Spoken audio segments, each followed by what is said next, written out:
Hello, everyone, and welcome to another episode of Carbonite Bouunty BS with me and the nerds here. Hope everybody's doing well. I hope everybody's great. Yeah, I mean, jeez, just jumping into it. I mean, what a 2 episodes. I mean, boy, what a 2 episodes. I really, over a 2 episode sequence here, haven't been as excited to discuss some topics. I mean, especially as we get in the back half, episode 15, like the tie-ins. I mean, this does so much, I believe, to the prequel trilogy than I ever would have thought we would see and know about. So, before we get into it, guys, like I said, just excitement, but general housekeeping stuff, guys. Like I said, welcome. Quick run around. We have our guy who is our resident DJ / production guy, SC Hit. Hey, everybody. SC Hit. SC Hit. We have our original Star Wars fan and OG man of 1,000 names himself, Admiral Tar-Ken. Amen. ATK. Yep. And we have the guy that really doesn't need an introduction, comic book artist himself and director and writer. We have our guy, the theme of themes himself, DP Brown. DP. And last but not least, we have myself, Mr. Irrelevant. The guy with the annoying ass voice that has to play both sides. So. Yeah. But no, guys, before we dive into it, obviously we might have some new listeners and viewers out here. So if you are new to us, let DP let you guys know where to find us at. Hey, T-Mitch, you are no longer our enemy. Remember that, okay? Appreciate it. All right, so make sure that you guys are going to nerdcyclopedia.com.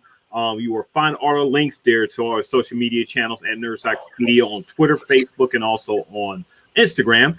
Make sure that you are leaving us some really good feedback at nerds at nerdcyclopedia.com. We love to, get your emails and everything. Join our Facebook group, Carbonite Bouunty BS, a Star Wars group of discussion. We discuss everything Star Wars there. Got some really good memories and some really good, chatter going on there. So make sure you guys are joining that. If you are watching us on YouTube right now, make sure that you are hitting that subscribe and notification button. So anytime that we are on, that we're on. And if you are listening to us in the car or on your, phone and everything, smartphone and stuff, make sure that you are subscribing to our podcast on there at iHeartRadio, Stitcher, Google Play, Apple Podcasts, wherever you listen to your favorite podcast, we are there. Appreciate it. So, like I said, without further ado, guys, what are 2 episodes leading up to the final coming up? I really don't know where to start. I know DP is usually a good guy as far as pacing some of these, because when we get to 15, I just really don't even know where to go with that. But we'll start with episode 14 here and some of our initial thoughts. So DP, what were your initial thoughts on that? Right there at the end when, crosshairs, got Hunter down and everything, I was just like, oh man, what a way to, cliffhang the episode. Generally, that episode was just a great lead up, for, the whole episode arc. Them, trying to, having Omega along and everything. And it was just a really good episode. Yeah. Your thoughts as well, Ken? Yeah, absolutely. Like, I kind of saw it coming. Like, there has to be, they have to get back. The band has to get back together again somehow. And so this is a great catalyst. This is the way you do it. Grab the hero, the strong person that's left in the gang, kidnap him, take him away. And you knew there was something that was ultimately going to happen. And I knew that was going to, like, episode 15 was a little bit predictable to me because I kind of knew where it was going to go, but still really good episode, good lead up. The only thing that scares me is sometimes with these 2-part finales, if this is indeed the finale, I think it is, right? There's this 16 episodes. That's it. Yeah, this next one is going to be the second. So that kind of scares me because when they do a 2-parter, I hope they do it right, because this second half got to be good. It's got to really tie it up and make me want in this second season. But great. It actually could be part 1, 2, and 3. I mean, the way these episodes are kind of lined Yeah, up. it definitely should have been. And how about, I forgot to say, how about Rampart, just when the Kaminonians, I forgot. Kaminians. Yeah. Kamino. Oh, he got the scientist, but the scientist wasn't as loyal to him. But he needed the scientist. But the other one, was straight loyal, and he decided to have him executed. That's crazy. Yeah, he's cold. He's cold. He's everything the Empire is about. Oh yeah. He's cold, sterile, just blank. You don't know really where you stand with them, and where you do stand is you're on the wrong side. Because if you're not on their side, you're on the wrong side. Yeah. No room for argument with the Empire, which I suppose is not something the Empire was well known for historically. They're not known for, let's find the rebellion and discuss with them their terms. Right. That was never on the plate. I like that they're answering questions I've had about these stormtroopers for my entire life. I've literally forever I've been like, are they robots? Are they hypnotized? Are they regs?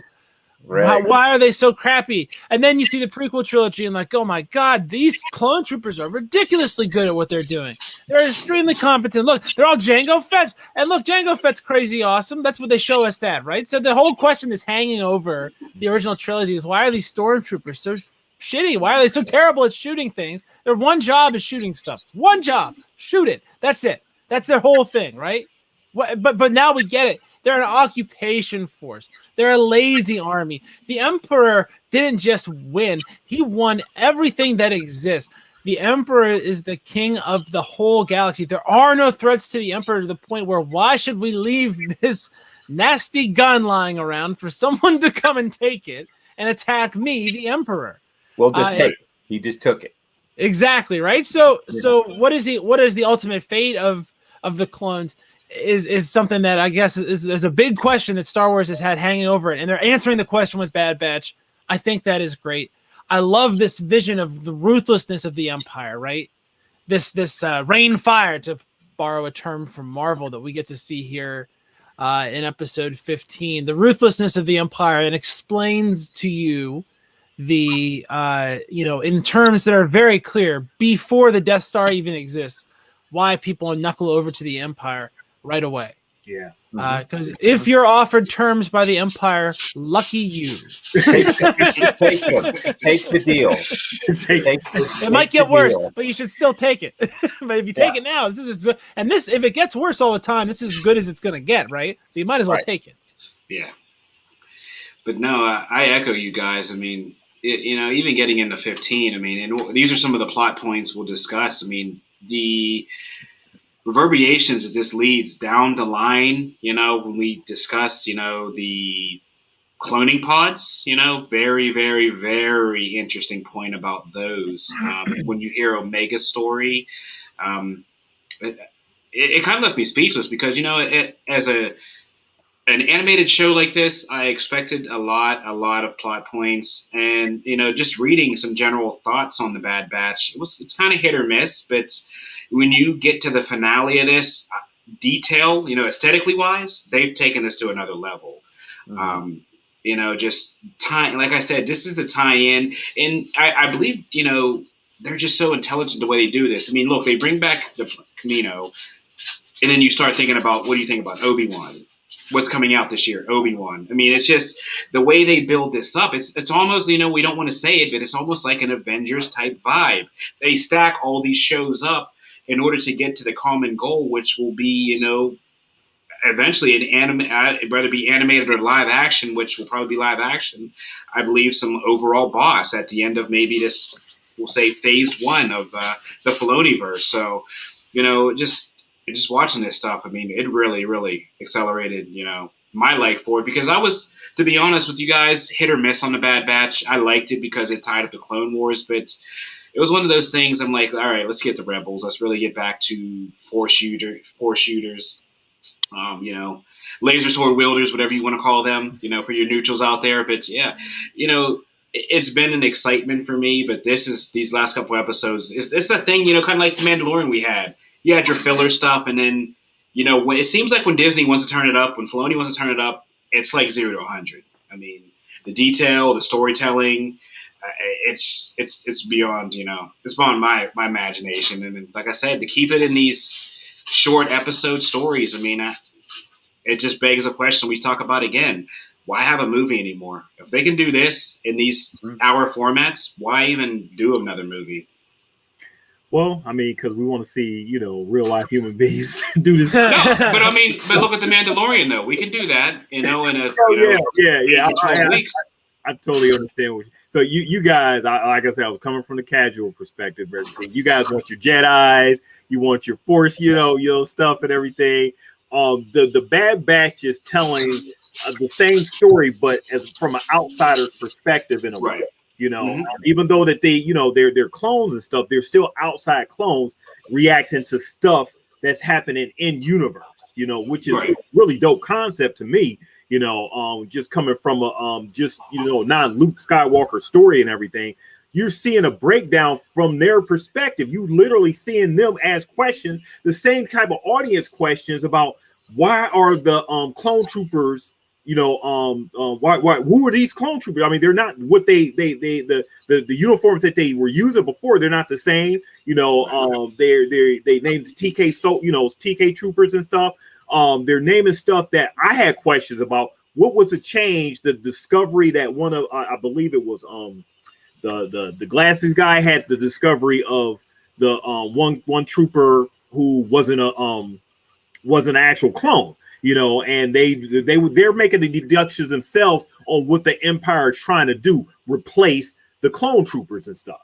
So it's answering a bunch of questions that I've had, and I'm sure you guys had a bunch, but it's really resonating with me. I don't need the Jedi stuff right now. I don't need any of that now. I'm loving the way that our A team is bringing me in, bringing us in, to the in-universe story. Yeah, and Crosshair mentioned that, he even said like about the troopers. He even said we got to get rid of the clones. There's a new level of trooper, and that's what he was trying to do. I'm jumping ahead, but that's what he was trying to do with the guys. He's, when he was talking to Hunter, he's like, you're going to be part of this. You have to be part of this. Join the Empire. And who said that? Who do we know? Who's the big guy that said that? Join the Empire. Together we'll rule the galaxy as father and son, right? Yep. So that's the big line. Yeah. So he knew so Crosshair thinks that the regs, the human troopers, are far superior to clones. That's his flaw. Mm-hmm. Well, is it? What? Well, okay. We'll There's no way the clones beat these guys so bad all the time, and it's like 10 to 1 odds they win. They are vastly superior to the new stormtrooper, and we find out why at the end of this episode segment. Why don't you need a land army if you're never going to use it? They're never going to use this land army because they're not going to invade and make you knuckle under. They're just going to say do it or else. Right.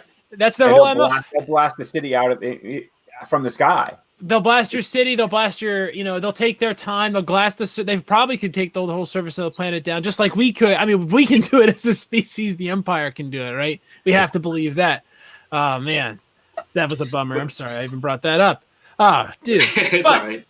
But that being said, we understand the process here. There's no need to reconquer anything because there's nothing to conquer. The Clone Wars already happened. Anywhere that was going to be a problem for the Emperor, it was a frontline place during the Clone Wars, and so it was wiped off the map and changed and put back into the way the Emperor wanted it to be put. And then at the end, he just grabbed all the pieces that were left. So there's no need for a specialist army. There's no need for, a Praetorian Guard that could be turned against you. Yeah. And if you are familiar with Roman history, you will know that there are many times where who the Emperor was who was offering the best bribe to the Praetorian Guard. And some of those guys were only Emperor for like 3 weeks, and then they get cut because history is ruthless, man. But I digress. You can see that there's a purpose to this, and it's we're going to rely on the technology. We do not want to come down to where you are, which is why you need Jedi and why you need an army, is to be on the surface interacting. If you're ruling from above, you don't have to go anywhere near the surface of these planets because you can just tell them, do it or else. Right. And I think, Ken, and we'll dive into one of the first points I really caught on the back half of episode 15, and this is why I rewatched it a couple more times. I ended up watching it, I think 3 or 4, and there's just certain parts of it. So Ken kind of diverged into the idea of why do they need these troopers, because the next set is coming. So if we all put our thinking hats on, what did we just see? We watched The Mandalorian. What did we see? Advanced troopers. They weren't humans, but they were cybernetics. So then when we tie this back to the Bad Batch, we found out that the Kaminoans were cloning things. So my thinking hat on is this is at the point where the Emperor knows he's getting old. There's a cloning facility. There were giant pods. There were small pods. There were 10. There's only 5 members of the Bad Batch, right? Right. Yeah. So what are in the other? Correct. So what are in the other pods? There were smaller pods. This has a bigger variation. Who doesn't say that Grogu came from one of those pods, right? Because we don't know yet.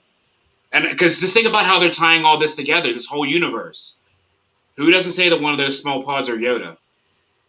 And Grogu is you know what I mean? So then when I'm watching this, my mind is spinning, my ears are, and I'm just like, this makes more sense as we get to the Mandalorian. And then we see after the Kaminoans who they've shut that facility down. We know that they've tried to clone Palpatine because he knows he's getting older and he needs fresh bodies. So who doesn't say that they were trying to create new bodies for him there? And then, like we said, as the Death Star comes, they take the technology from that planet and they take it to the sky in the Death Star. So there's so much more of this stuff. I feel that the gears are turning. That's maybe I'm just ranting on something, but I think that there's more to this story. There's more of those clone pods because once again they focused on this for a little bit of time. It did. As Omega was going through. Governments always experiment. Correct. Medically, I mean they're always trying to improve their soldiers. Right. Captain America. I mean they're always trying to make what they have better. So. Maybe they felt that get rid of the clones. That's not going anywhere anymore. We're going to use that technology for like what you were saying, T-Mitch. Yeah. We're going to use that technology solely to, preserve the Emperor. Let's take humans and let's do experiments on them and let's inject cybernetics and let's turn them into, what do they call them? Cyborgs. Yeah. Right. So that would be the eventual goal.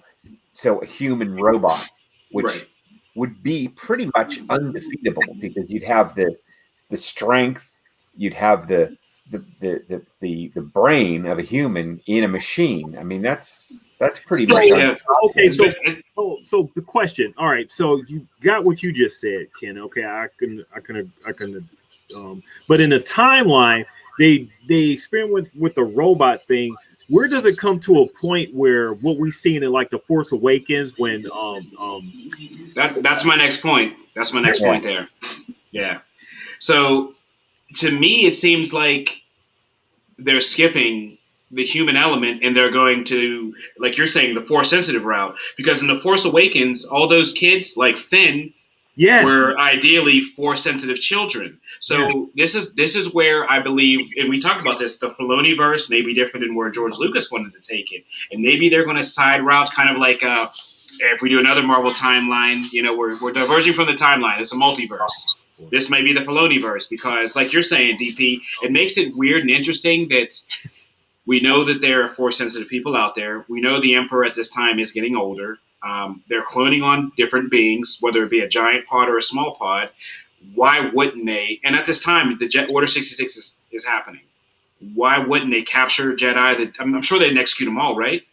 So why not capture them and let's experiment on them? Let's try to remove, midichlorians or whatever they call it at this point and inject this in this another being, or amplify something. So, like I said, when I was watching this, my mind just gears are spinning, and I'm like, when you find out that Omega opens up about it, it's and Omega really opened up about it, like this is her home, and Yeah, she got real emotional when she took him back to the laboratory. That was where she was born. That's where you guys were born. That's where they were born, yeah.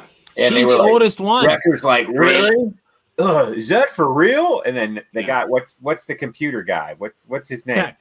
Tech. Is it just Tech? Tech or Tech or they're kind of Tech. I think it's like TK. Yeah, something like it. And he's like, well, I don't know. What are you asking me? Because I love his reaction response because it's so on point with the way they write him. He's so condescending in his. Well, why would you ask me? How do you think I would know this? It's funny the way he responds. But yeah, I mean, it's just like we're saying, the tie-ins of this stuff. It's so much. It makes you wonder, and that's what you want as a Star Wars story. I mean, as fans, this is what you want: is imagination, to wander. And unfortunately, until this Filoni versus came out, we've lost kind of the ability to wander. So, like I said, I'm just so engaged to this, so thankful for these stories now, because it just makes your mind wander and it allows you guys out there to have these discussion points, which is why we made this show, Carbonite Bouunty BS, because there are so many ways you can take this until the show actually comes out and we see the direction. That it's just it makes the debate. It's good stuff. And for all we know, Filoni's watching us right now and getting ideas for the next. Right. Hey, he's stolen a lot of my ideas. Yeah. To be honest, though, you never know. Like I said, I said this before. There's a lot of people out there that watch these shows, whether we see the view or not. They have, it's just like Facebook. They have software. They have things monitoring people on YouTube, YouTubers. There's a lot more that goes into what we say and what we do and things like that people realize. I mean, Disney filters stuff. I mean, they filter stuff. They hear stuff. Trust me. There are people maybe in our audience that, might snippet things. You can think about it now. You can now clip on YouTube, right? Yeah. So these clips. Are you accusing our audience of spying on us? Maybe we have a spy. Maybe Disney. Maybe we have. Is that possible? Can an audience spy on a presenter? Maybe. Right? I think so. Maybe we have somebody in the Empire on this show. I mean, I am probably a Sith, so I don't know. I'm like Darth Maul, I might have defected from the Sith. I'm still a dark side user. But, you're Ronin. Yeah. This show, and I have, and you're right, T-Mitch. I've seen a lot, some few online comments about, this show is not doing enough for them, for some, folks and everything. But I think they were really expecting a certain thing. Whereas this thing isn't it, but it's so much elements to Star Wars out there. You can get from other places, but this show is specifically talking about the A-Team, I call it A-Team, the Bad Batch, but they could have easily just had like a story of the week with these guys and just let it just be. They're still continuing the politics from the Clone Wars. Yeah. I appreciate that. We're seeing things so we're so used to the high angle, right? We're seeing things from that street level angle. What's it like? What's it like on, the streets of Corellia and War-Mantle and for the average citizen of the Republic Empire? And we were shown many examples of the Republic being a very unjust system, a very unequal system, slavery, really, like seriously, that had that going on. So did that system even deserve to survive if you want to look at it from that perspective? And from a far enough remove, is an evil emperor any better than a good emperor? And if he's improving your station, then what does the rest really matter? And what else are you willing to, to do? Does the Empire think the Emperor is evil? No. He's a great guy. He's a strong leader. What is crosshairs? Everybody else. Correct. So that messed me up, man. That messed me up. That whole thing is so much like when Rick James on Chappelle Show says, why would I do something like that? That doesn't make sense. That doesn't make any sense. Yeah, I did it. You know what I mean? Like that it had that ring to it. It's like, this is just what I am now. Like, wow. You know what I mean? I'm just like, I'm trying to think, is this an analogy for, our current political environment where there's just some people, that's just who they are now. And there's no point they're not under anyone's control. This is that's what they are, and you just have to sort of accept that at a certain But level. how about the plot point where I had an issue with the whole chip thing. I've always had an issue with that because I don't think we really heard the chip thing in the movies, right? This was an element introduced in the Clone Wars. Is that correct? Yeah. They were talking about that. Yeah. So the when they change and everything to really lay the reasoning in the way they betray and the way they the clones just go in one direction is because of a chip in their head. Sort of seems to me like a writing failure. I understand and I like how it turned out, but it just didn't really sit right with me. So when Crosshair said he had the chick taken out a long time ago, I'm sitting there like, oh yeah, that's pretty dope. Yeah, this is him. Like Hitch is saying, this is him, and he's still loyal to the Empire, down to his last breath. If this is his last breath. Yeah, and I wanted to know when that was. What point? When did he have that chip removed? Didn't say. It's so interesting, right? Because it's absolutely. It says so much about what are people willing to do, and like what evil things are people willing to do in service of a higher good. Now, obviously, our own history is so full of examples of that there's no need to conjure any.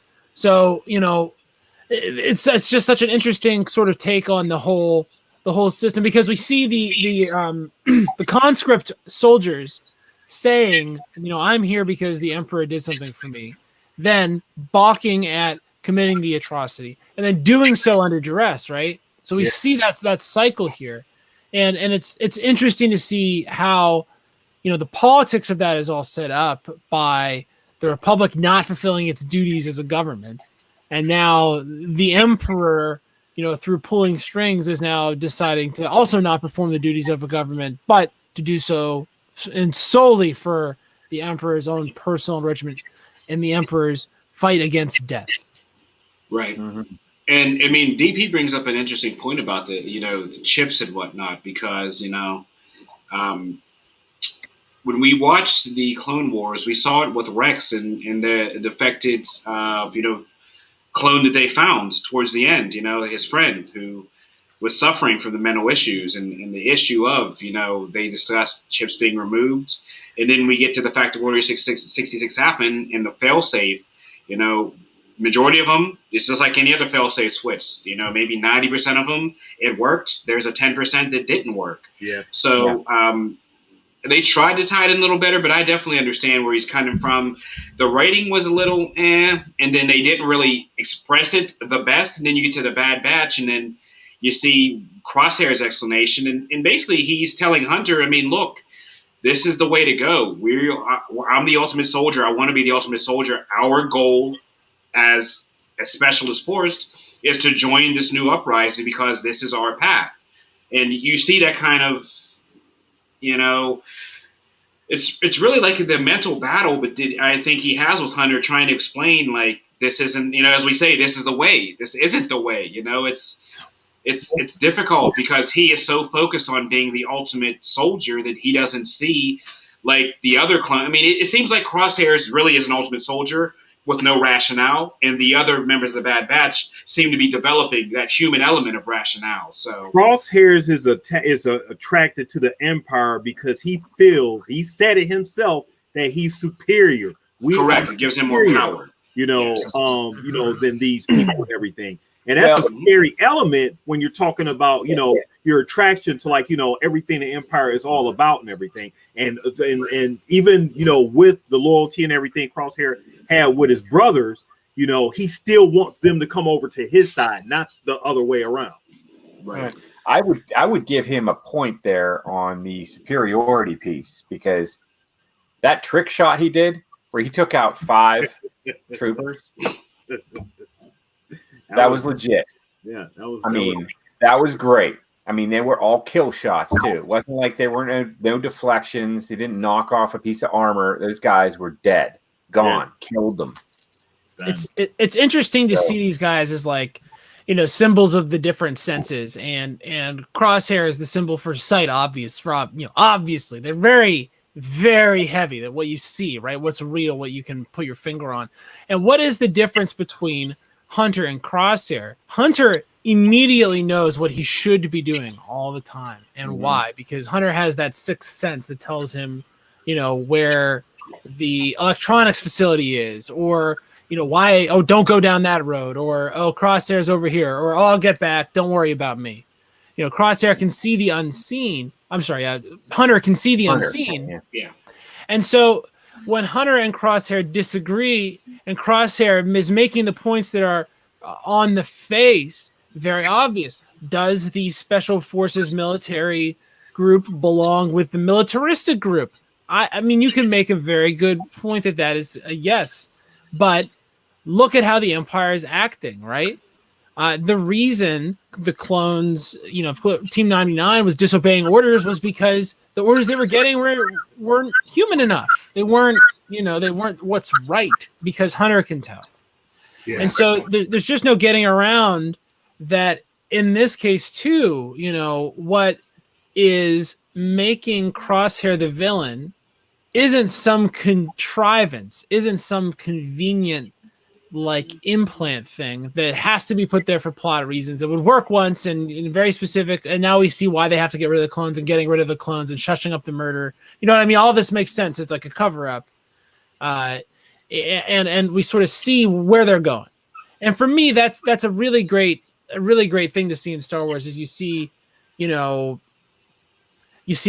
sense of strength, right? Because Wrecker's strong, but he knows he's not smart. Like, he gets it, right? He's smarter than to think he's smarter than the brain, right? He's going to destroy things. Someone else is going to plan it out. Like, he's just set to do one thing. Yeah, he knows. And Tech's the analytical brain, and Echo's sort of the memory, and then you have Hunter, which is the intuition. Yeah. And you cannot, without a sense of where you should be going, without a compass, moral or otherwise, you're lost. Even if you can go real fast, even if you can see real far, if you don't know where you're supposed to be, it doesn't matter what direction you're going, because if you're going in the wrong direction, you should slow down. Especially if you're going in the wrong direction. Right. Especially when someone calls you out on your stuff, and you're just like, I'm just really a terrible person. That's how it is here. I'm awful. Now come with me. Join me in the awful team. I love the line where Crosshair saw himself as the enemy, and Hunter came back and was just like, Crosshair, you never were. Just making Crosshair just realize. We were never against you in the beginning. We always wanted you. It was never a betrayal type of thing.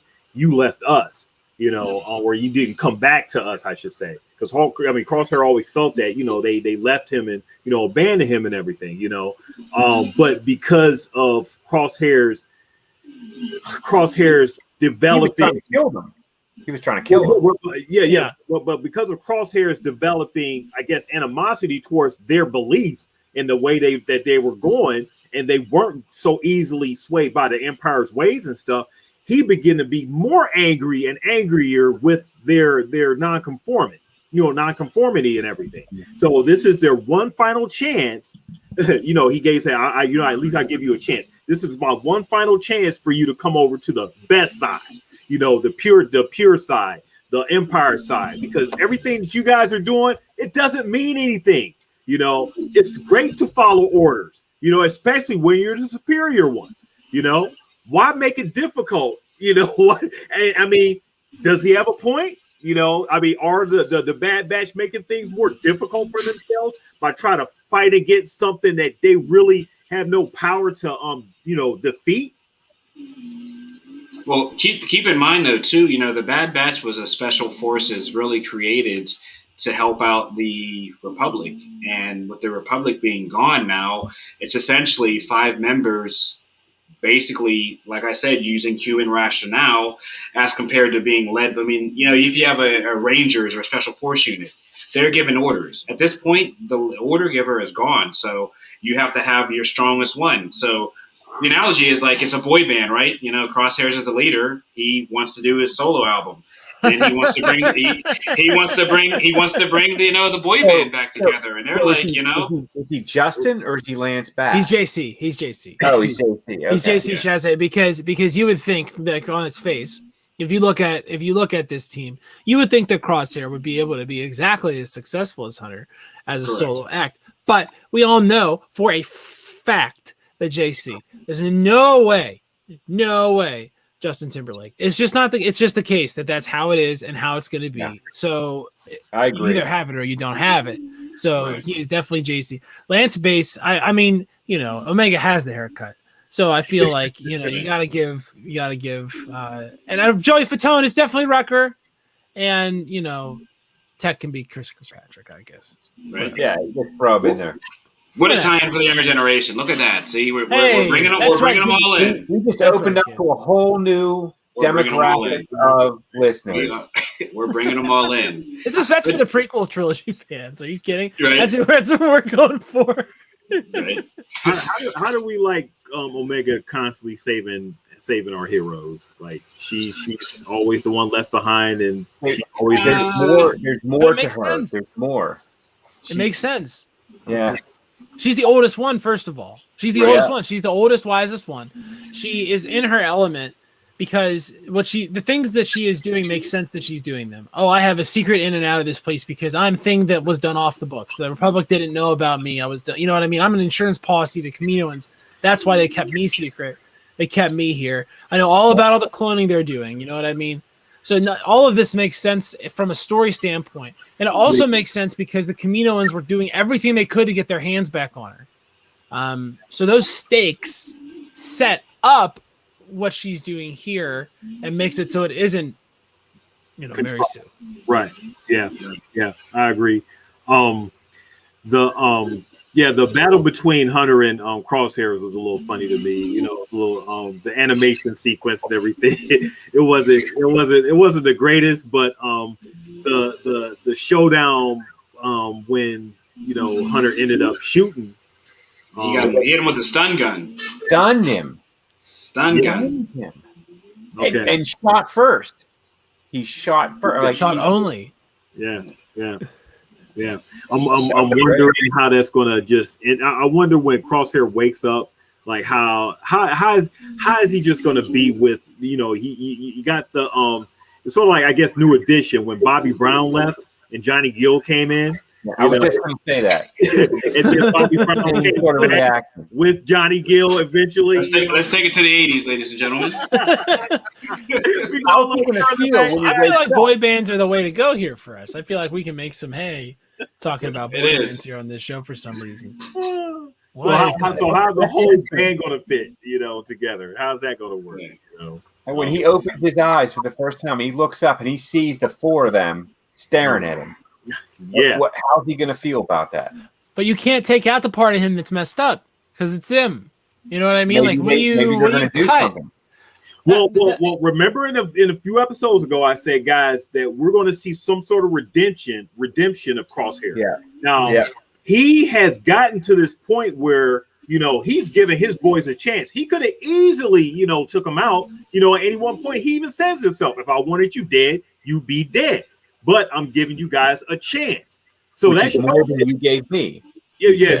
He's showing them a different way and everything, which is better than what you gave me. And I don't have the chip to inhibit me, which you think you guys thought I had in me, but I'm making these decisions on my own, So now you have him continue his redemption, but I'm glad they're slow rolling it to where, okay, all of a sudden, he's just back with the boys again. He's still got some more trials to go through before he gets to that full level of trust with his crew. But there's an interesting point too. As we see at the end of the episode, where they begin chasing a Star Destroyer. So right. And then obviously, for I guess the non-spoilers, Disney decides to break the news before we even done, just like the Mandalorian. That hey, guess what, guys? We're coming back. Yay! You knew that was coming. It should be. They just did it a little early. Like me and DP talked about it. Like this, just give us another week. Or at least maybe a couple weeks. The fact that they dropped this like in the middle of episode 14 into 15. I'm like, geez, guys, like there's no way they'd kill. They're not going to kill off the bad. I mean, it's the name of the show, and it's got to be. No, I mean, but the season 2, they announced season 2 already. Season 2 is going to be rad, man. Yeah, I pretty much thought that was just a given, just the way that these things go. I mean, you got like the Rebels lasting more than one season, of course. This isn't Rick and Morty. Yeah, you know, you can't just discard it and start over. Yeah. But I mean, it's a lot of story to tell, so I mean, it can't just end it just like that. We're gonna see these guys. We're gonna see at least these helmets in real life in the next 24 months.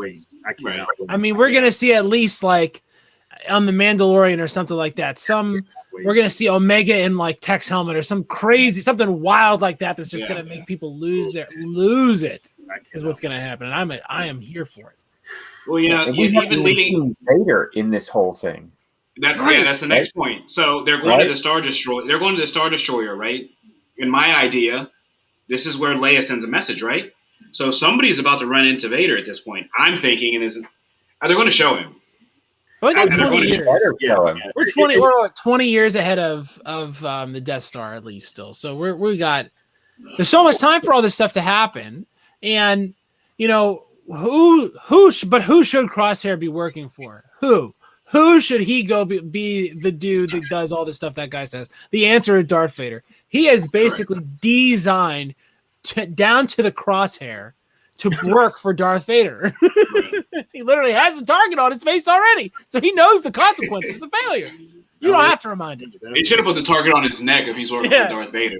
Oh, yeah. You won't have to strangle me. I'll shoot myself. Yeah. And with that final scene of the episode, you know, we get like I love the sequence of the sadness and the mood of like the music and everything. We get like a screen, like, you know, pictures of all the different spots within like the facilities, all no bear, nothing's there except we just see our heroes just running out trying to get away.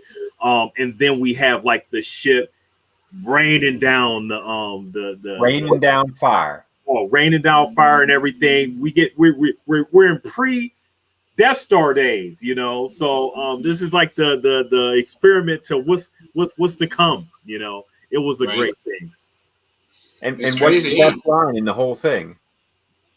Admiral Tar-Ken, right? You may fire when ready. When I heard that, I was like, "Oh yeah, what's going to happen now?" I expected to see Death Star, but then I remembered 3 Star Destroyers. That's all you need. I'm just thinking, poor Peter Cushing and his slippers delivering that line and it being on this show, you know, like 45 years later. That's so wild, you know. Well, you know, his grandkids are like getting banked. So whatever. Hopefully they're getting banked. The likenesses are all George Lucas owned them, so I guess Disney owns them now. Lucas will write him a check. He's a very gracious guy. I don't know. Based on Scarlett Johansson, you might see otherwise. But that's another story. He's an opportunist. Naughty mouse who tried to eat all the cheese. Ken, is that all you need? Is just 3 Star Destroyers? And, you know. That's all I need. Give him the keys. That's all you need? Okay. That's all I need. That fire coming down was just so awesome to see. And then they ended it like I love ending like these shows with the move.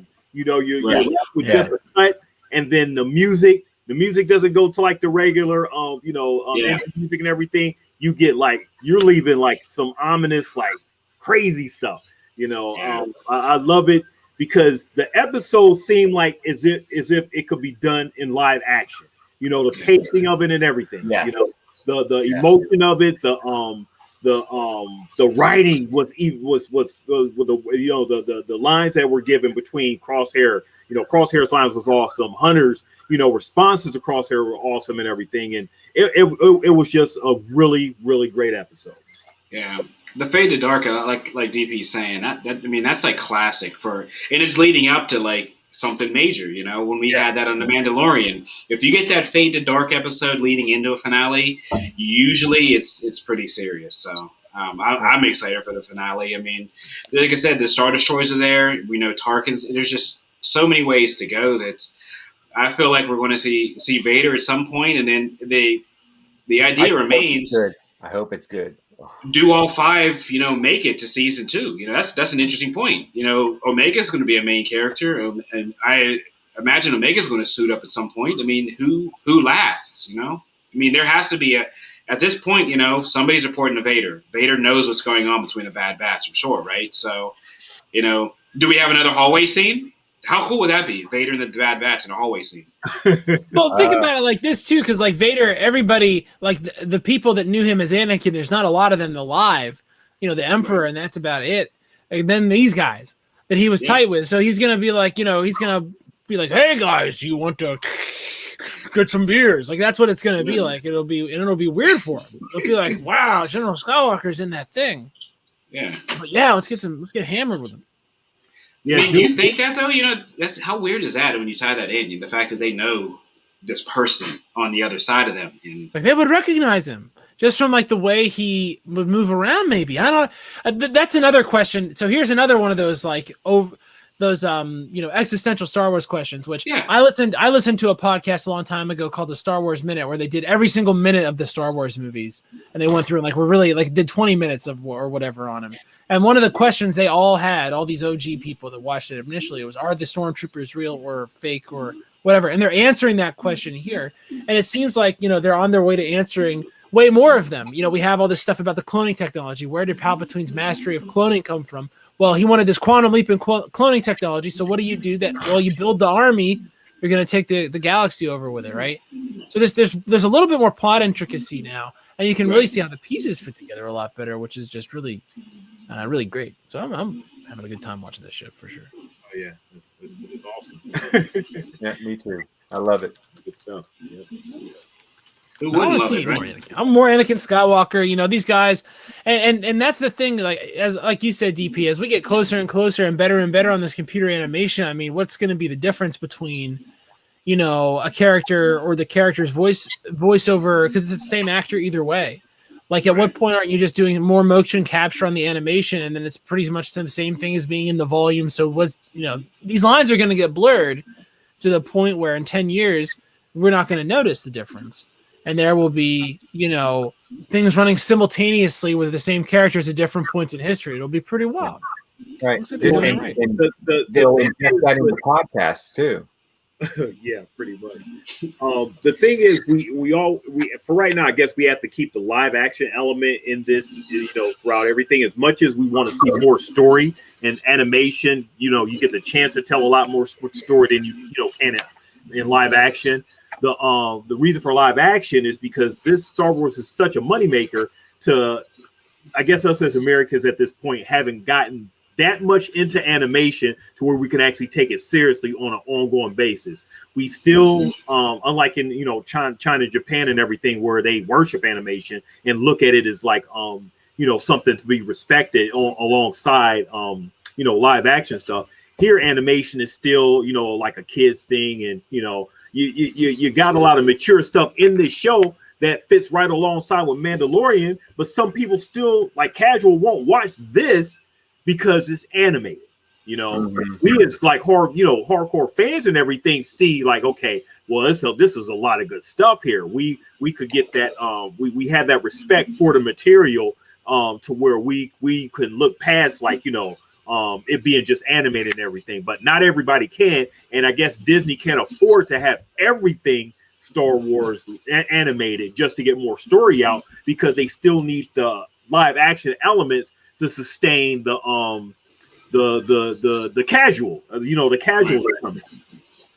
Yeah, and to further Hitch's point, though, I kind of get where the lines get blurred, because if you look at a video game, cinematic in between an episode, I mean, that's basically, if you look at some of these games, that's like live action. I mean, that's like, it looks like real people.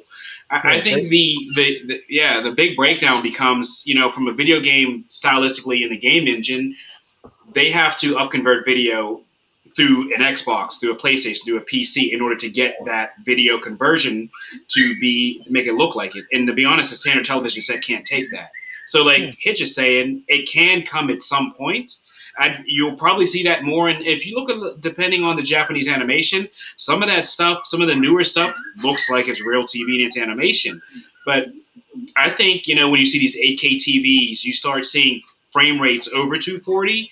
That, as Hitch is saying, that might be the future. I mean, it's one point, we talk about Star Wars and clones. When do, these still film studios saying, we don't need, look at Star Wars. We don't need to pay actors anymore. We can animate it. We can create a character. It looks real. And I don't have to pay somebody $90 million or go to court over $90 million, Or just use a clone. Just take a cloned human and tell them you're going to pay them a whole lot of money, but really just so it really doesn't.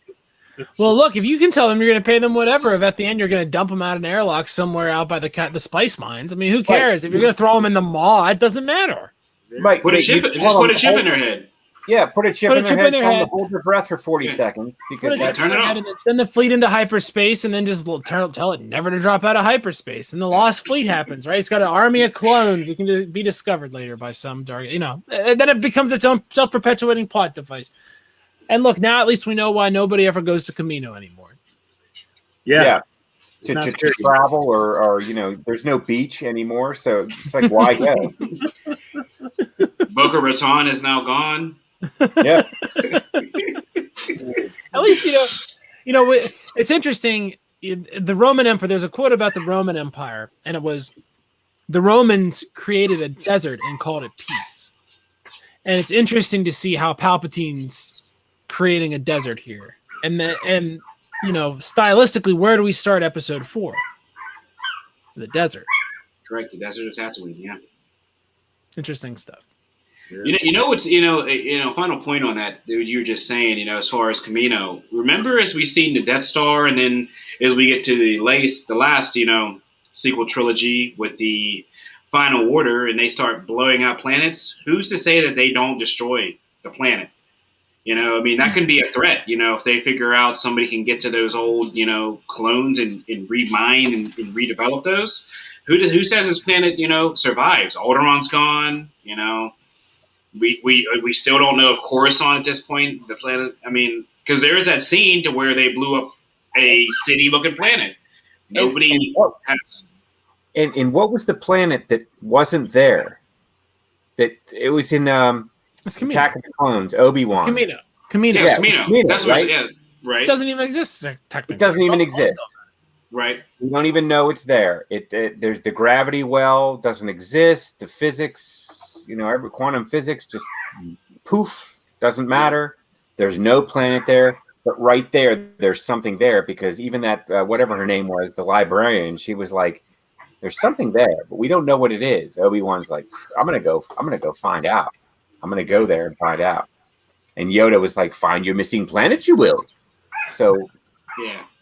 That's weird, right? That's really weird. And it's a lot harder to make a dead co-conspirator testify. I will say that. That is one thing the mob has taught us over the years. It's true. Right. Is someone throwing scribbles at somebody's house or what?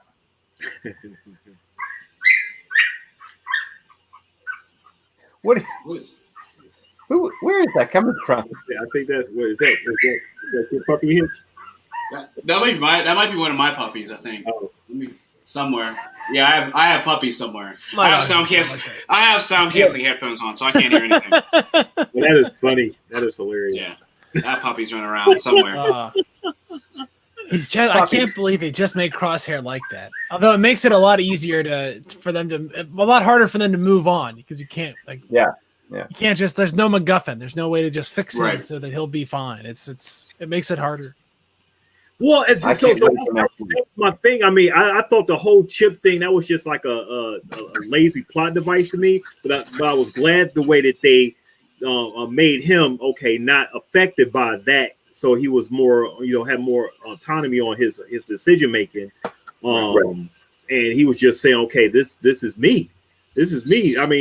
Try to change me now.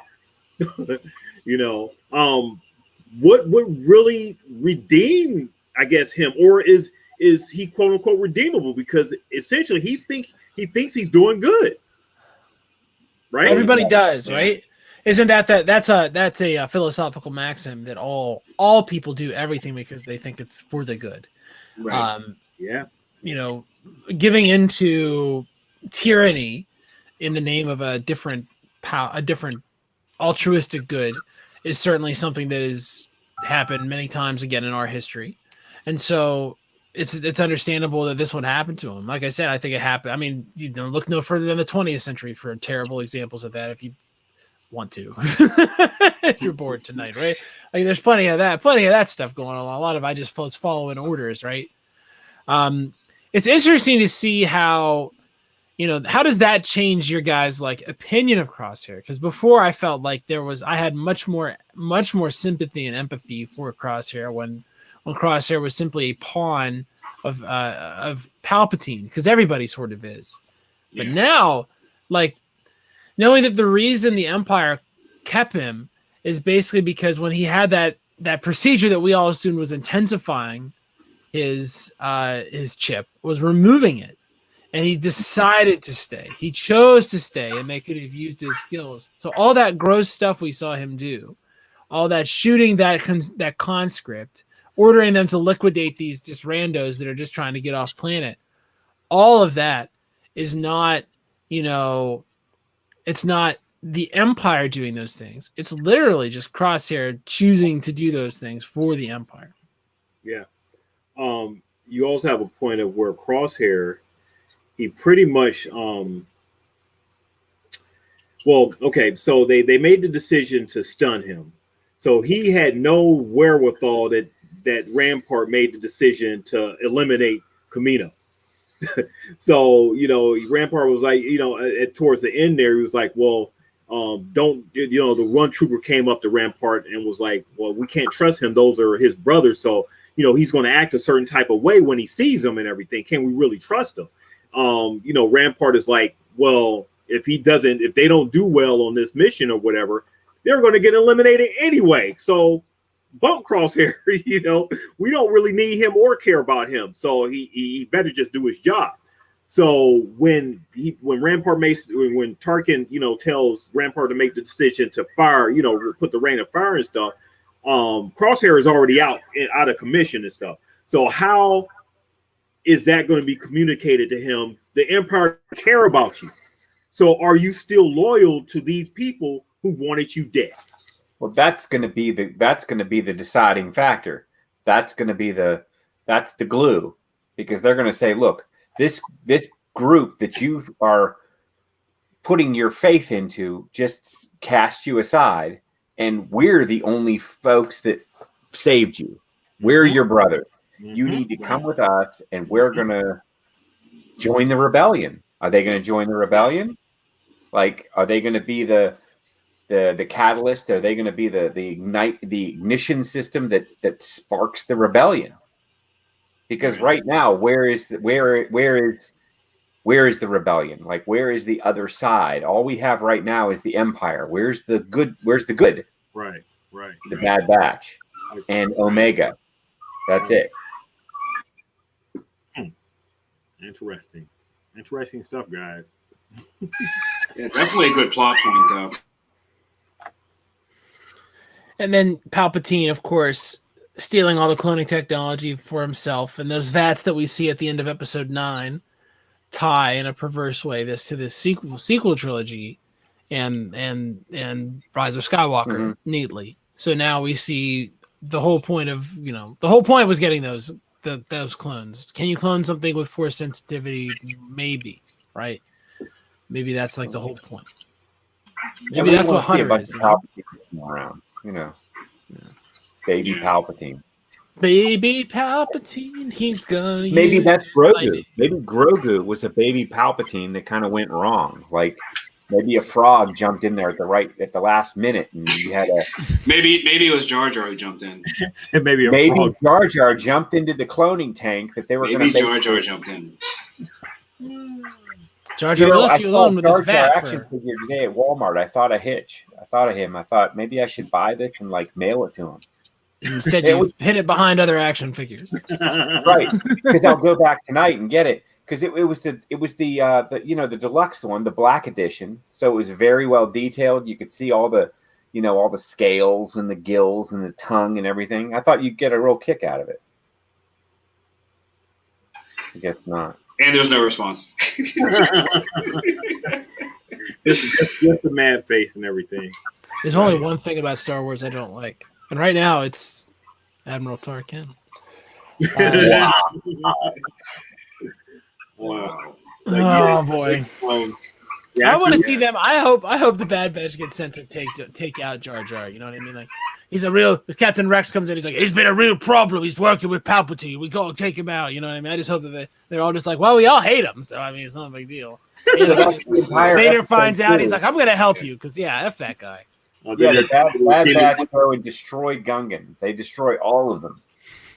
Jar Jar's like Jar Jar's the devil. They only need one death. They only need one ship. Misa gonna they only need one Star Destroyer to destroy them. They only need one Star Destroyer. Gungan only needs one. You know, it's going to be Order Hitch instead of Order 66. It's Order Hitch. Hunt down Jar Jar Binks. Yeah, hunt down the Hitch and the Gunkins. Yeah. absolutely. Maybe Hitch secretly is the Emperor. That's it. That's my job. I'm just like they send me to get to wipe the Gunkins out. Like send Hitch, he'll do it for sure. Yeah. He won't even think about it. That's what happens. Some conscripts like we can't wipe them out. They're peaceful. They live under the sea. And I'm just like whap. Who else? Yep. And then someone else is like me, and I'm like whap. Like it goes on for a little while. Anyway, all you have to do is put a hair dryer in the water, right? Plugged in. Essentially, but an Imperial hair dryer. Just drop it in the water. Just drop it in the water. I've made a second enormous hair dryer at great cost, and it is fully operational. Right. That was the first. It wasn't a Death Star. It was a hair dryer. So they built this giant hair dryer and they threw it into the water, destroyed the Gungan people. Jar Jar floats up to the surface, his tongue hanging out of his mouth. Scott Hitchens is happier than hell. He's like, this is great. I love Star Wars again. This is a 10 out of 10. Do you think why can't like Jeff Bezos make that happen, right? Like he's that rich, but he can't make that happen. So, we'll see. We'll see what happens next. But yeah, guys, I mean, as we bring a close to another episode, just your final thoughts on the season finale coming up here. What are you guys looking forward to seeing here? I'm looking forward to seeing Crosshair wake up and react. I mean, I just want to see some Crosshair reaction. He's been a favorite of mine the whole season, so looking forward to that. And I want something to happen to Admiral Rampart too. I just want him to somebody slap the 5 fingers to the face or something to this guy. He just got so much. Somebody needs to take him down a peg. Kiss the rings. I know somebody who could do that. I know somebody who works for the Empire that could do that. DP. Yeah, I have a suggestion. I know who's famous for making those people heal. Neil, and then shut up. So I'll second that, DP. That's what I'm looking forward to. I want to see Crosshair wake up. I want to see redemption. I want to see him back in the band. I want to see him back with his brothers. Rampart's going to get it, and I think it's going to be Vader that's going to take him out because the guy did not fulfill his mission properly. I mean, he basically failed. Is the Bad Batch dead? No. That was the goal. Destroy them. He didn't do it. Right. Admiral Tar-Ken's not going to do it, but I think Vader's going to destroy Admiral Rampart. Interesting. How do you tell someone that not only are their politics wrong, but also that the people whom they would like to empower are very actively trying to harm them? If that is the plot of season 2 of this show, then it truly is a phenomenal testament to how science fiction can be a mirror of our own times. Yeah, that's a good way of putting it, Hitch. And I feel the same way. I mean, what redemption is that you felt that your brothers had left you and made you go down a path that you thought that was the true path. And as we get to the end of the season, you find out that the people you thought you believed in, as a la history, were the people that not follow. It ties back into, once again, as Ken has said, it's a story about family. Mm-hmm. Your family is now back with you. This is your redemption. So this is that ongoing Star Wars theme. So that's what I look forward to seeing. And with season 2, maybe, like as you guys say, maybe that this is Vader's hunt. This is his mission for season 2. Maybe it's a Rogue One ending. Maybe the Bad Batch do die. Maybe Vader hunts them all down. How dark would that be at the end of season 2? Vader takes down the last member outside of Omega, maybe, of the Bad Batch. So they don't always end in happy endings as we see. So maybe that's season 2, Vader's hunt. For the Bad Batch. So many plot points, so much more discussed, guys, which is why we like doing these shows, and can't wait till our finale episode coming up here. So, thanks everybody for tuning in again, and until next week, guys, when we wrap up this season, this is the way. This is the way. This is the way.